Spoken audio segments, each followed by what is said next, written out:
નમસ્કાર વાલા ભાઈઓ બહેનો, વિકાસ અસાઇનમેન્ટ ધોરણ 10 સામાજિક વિજ્ઞાન પ્રથમ પરીક્ષા 2026ની જે આવી ચૂકી છે બજારની અંદર, અને પરીક્ષાની દ્રષ્ટિએ ખૂબ અગત્યની કહી શકાય.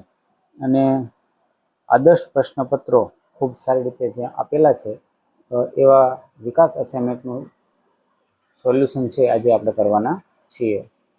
વિદ્યાર્થી મિત્રો, બધા જ વિષયનું છે આપણે સ્ટેપ બાય સ્ટેપ છે સોલ્યુશન કરવાના છીએ, પરંતુ આજે આપણે ધોરણ 10ની અંદર જે પેપર છે, જે આદર્શ પ્રશ્ન પેપર, એનું સોલ્યુશન છે કરવાના છીએ. આ વિડીયોમાં આપણે વિભાગ એ અને વિભાગ બી, આ બંને વિભાગનું છે સોલ્યુશન કરવાનું છે.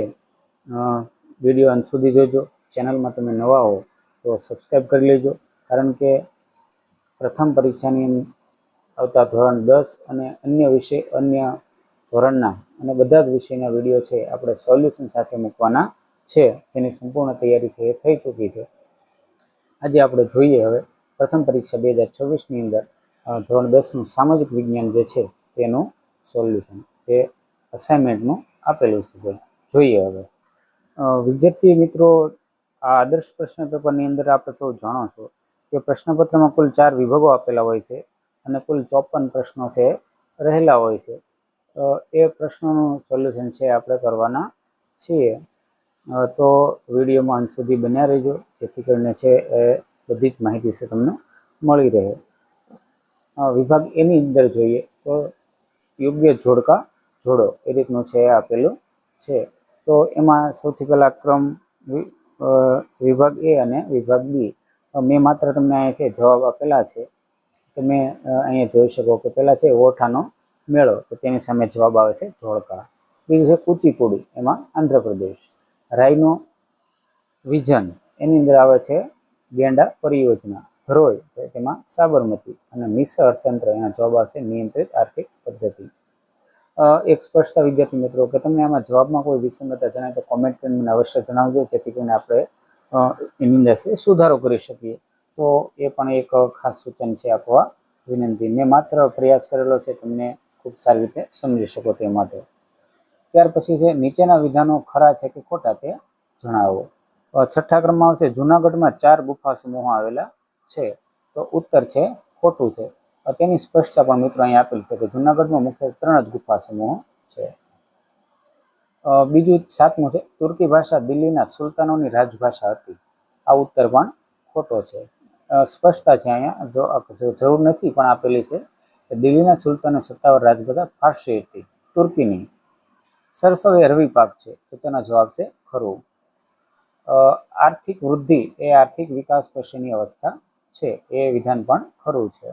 અને 10મું છે ખાનગીકરણની ભારતીય અર્થતંત્ર પર મિશ્ર અસર થઈ છે, તો આ વિધાન પણ ખરું છે.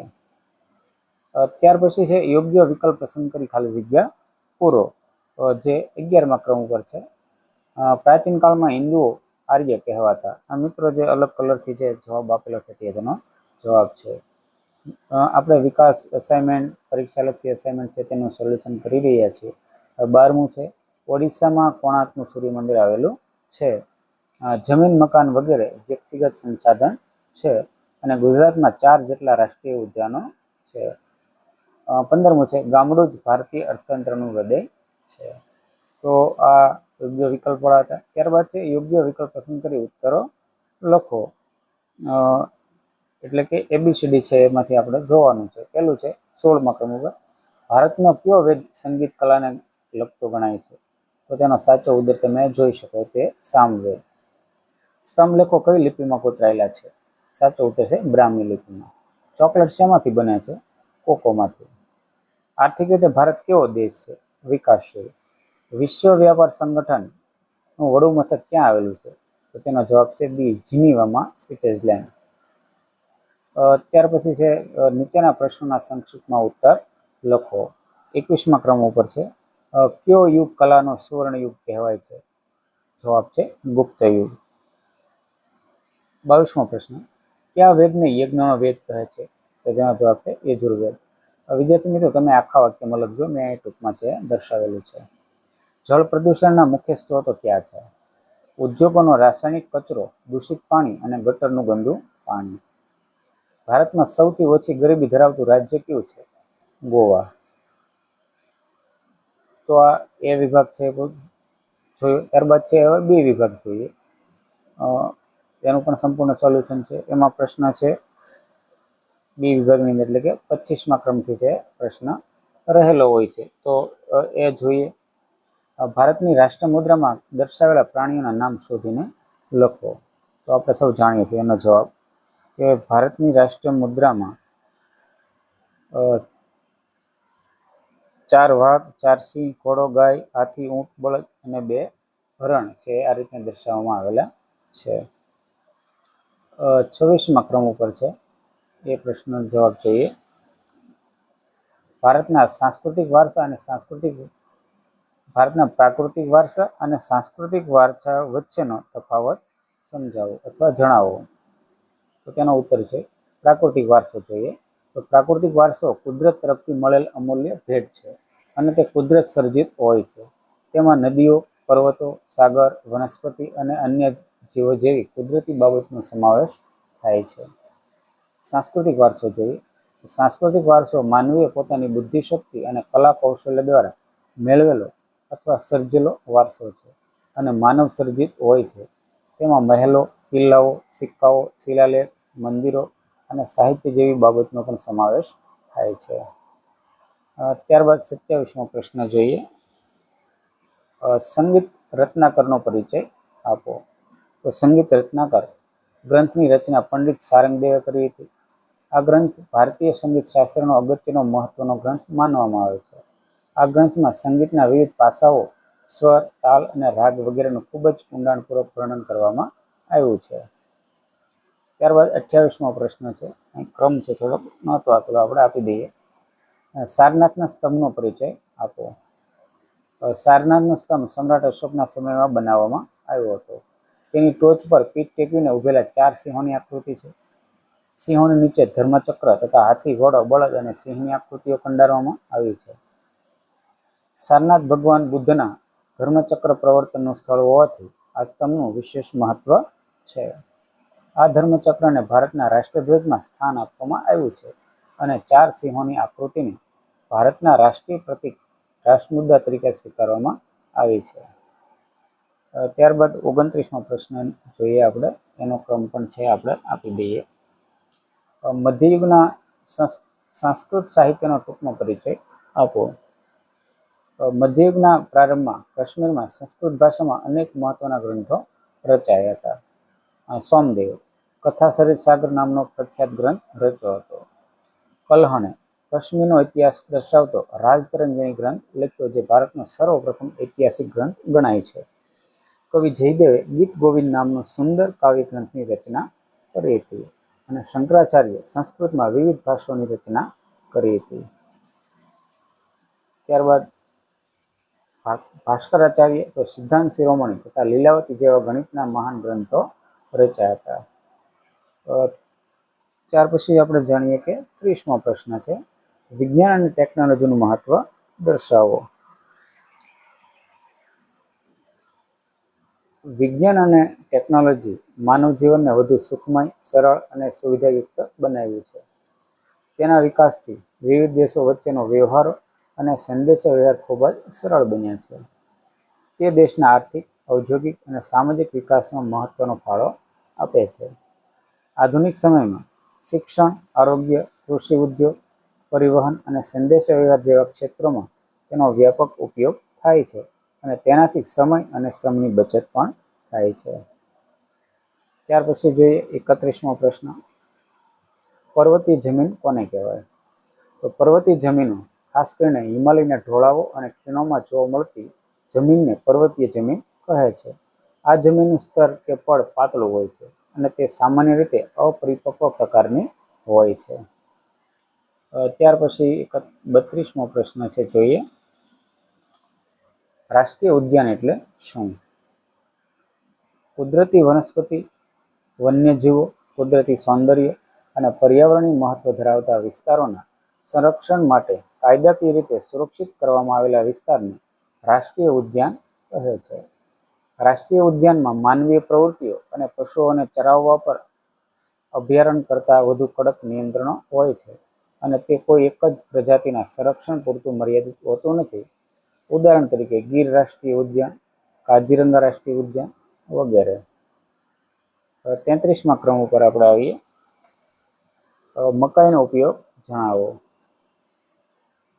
મકાઈનો ઉપયોગ માનવ ખોરાક અને પશુ આહાર તરીકે થાય છે. તેમાંથી વૈશ્વિક ધોરણે સ્ટાર્ચ, ગ્લુકોઝ અને મકાઈનું તેલ પણ બનાવવામાં આવે છે. તેમાંથી પોપકોર્ન પણ બનાવવામાં આવે છે. મકાઈનો છોડનો લીલો ભાગ પશુઓના ચારા તરીકે ઉપયોગમાં લેવાય છે. 34મા ક્રમ ઉપર જોઈએ આપણે. જળમાં વૃષ્ટિનું શું મહત્વ છે? તો વૃષ્ટિ એટલે વરસાદ. વરસાદ એ પૃથ્વી પરના જળ સંસાધનનો મુખ્ય સ્ત્રોત છે. વરસાદને કારણે નદીઓ, તળાવો અને સરોવરોમાં પાણી ભરાય છે. તેમજ જમીનની અંદર ભૂમિગત જળનું પુનઃભરણ થાય છે. ખેતી માટે વરસાદનું ખૂબ મહત્વ છે. તેથી જળ સંસાધનોની જાળવણી અને ઉપલબ્ધતા માટે વૃષ્ટિનું મહત્વ ઘણું વધારે છે. 35મા ક્રમનો જોઈએ. તમને આમાંથી 13 પ્રશ્નો છે, એમાંથી કોઈ પણ 9 છે તમારે લખવાના હોય છે 2 માર્કના. સમજાવો કે ભારતમાં આર્થિક વિકાસ થઈ રહ્યો છે. તો એનો ઉત્તર જોઈએ. ભારતમાં આર્થિક વિકાસ થઈ રહ્યો છે તે નીચેની બાબતો પરથી સ્પષ્ટ સમજી શકાય છે. રાષ્ટ્રીય આવકમાં વધારો.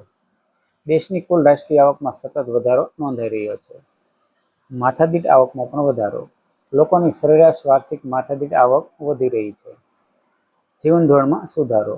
લોકોના ખોરાક, કપડાં, શિક્ષણ અને આરોગ્ય જેવા જીવન ધોરણમાં પણ સુધારો થઈ રહ્યો છે.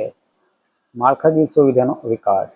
રસ્તા, રેલવે, વીજળી, શિક્ષણ, આરોગ્ય, સંદેશાવ્યવહાર અને બેન્કિંગ જેવી આધુનિક સુવિધાનો વ્યાપક વિકાસ થઈ રહ્યો છે. અને ઔદ્યોગિક અને સેવા ક્ષેત્રનો વિકાસ. તો આમાં પણ દેશમાં ઉદ્યોગો અને સેવા ક્ષેત્રનો સતત વિકાસ થઈ રહ્યો છે. ત્યાર પછી પ્રશ્ન નંબર 36ની ચર્ચા કરીએ આપણે. એનો નંબર પણ આપણે આપી દઈએ. ખાનગીકરણના માર્ગો જણાવો. તો ખાનગીકરણ મુખ્યત્વે નીચેના 3 માર્ગો દ્વારા કરવામાં આવે છે. જાહેર ક્ષેત્રના ઉદ્યોગોનો શેર ખાનગી ક્ષેત્રને વેચીને સરકાર પોતાની માલિકી ઓછી કરે છે, જેને વિનિવેશ કહે છે. સરકાર જાહેર ક્ષેત્રના ઉદ્યોગોની માલિકી પોતાની પાસે જ રાખે છે, પરંતુ તેનું દૈનિક સંચાલન ખાનગી કંપનીઓને સોંપે છે. અગાઉ માત્ર સરકાર માટે જ અનામત રાખવામાં આવેલા કેટલાક મહત્વના ઉદ્યોગ ક્ષેત્રનો ખાનગી સાહસો માટે ખુલ્લા મૂકવામાં આવે છે. ત્યારબાદ મિત્રો 37મો પ્રશ્ન જોઈએ આપણે. વિશ્વ શ્રમ બજાર શાથી ઉદ્ભવે છે? તો વિશ્વના વિવિધ દેશોમાં શ્રમિકોની માંગ અને પુરવઠામાં તફાવત હોવાથી તથા શ્રમિકોની રોજગારી માટે એક દેશમાંથી બીજા દેશમાં સ્થળાંતર કરે છે, તેનાથી વિશ્વ શ્રમ બજાર ઉદ્ભવે છે. તેના મુખ્ય કારણો નીચે મુજબ છે. રોજગારીની શોધ. વધુ રોજગારીની તક અને આકર્ષક વેતન મેળવવા શ્રમિકો અન્ય દેશોમાં જાય છે. કુશળ શ્રમિકોની આંતરરાષ્ટ્રીય માંગ. ડોક્ટર, એન્જિનિયર, વૈજ્ઞાનિક અને આઈટી નિષ્ણાતોની વૈશ્વિક માંગ હોવાથી શ્રમનું સ્થળાંતર થાય છે. શિક્ષણ અને તાલીમ. ઉચ્ચ શિક્ષણ, વિશિષ્ટ તાલીમ અને વૈશ્વિક ઉજ્જવળ તકો માટે લોકો અન્ય દેશોમાં પણ જાય છે. અને આંતરરાષ્ટ્રીય વેપાર અને વૈશ્વિકરણ. વૈશ્વિકરણના કારણે વિવિધ દેશોમાં શ્રમિકોની હેરાફેરી વધે છે. તો આ રીતે વિદ્યાર્થી મિત્રો વિભાગ બીની ચર્ચા આપણે કરી.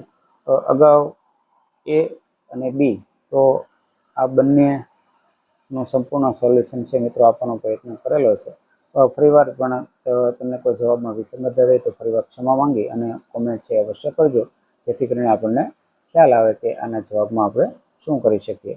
હવે આપણે નવા વિડીયોમાં એટલે કે સી અને ડી ના જે વિડીયો છે તેની ચર્ચા છે આપણે કરવાની છે. ફરીવાર ચેનલમાં નવા હો તો સબસ્ક્રાઈબ કરી લેજો, જેથી કરીને આવા સોલ્યુશન છે તમને સૌથી પહેલાં મળી રહે.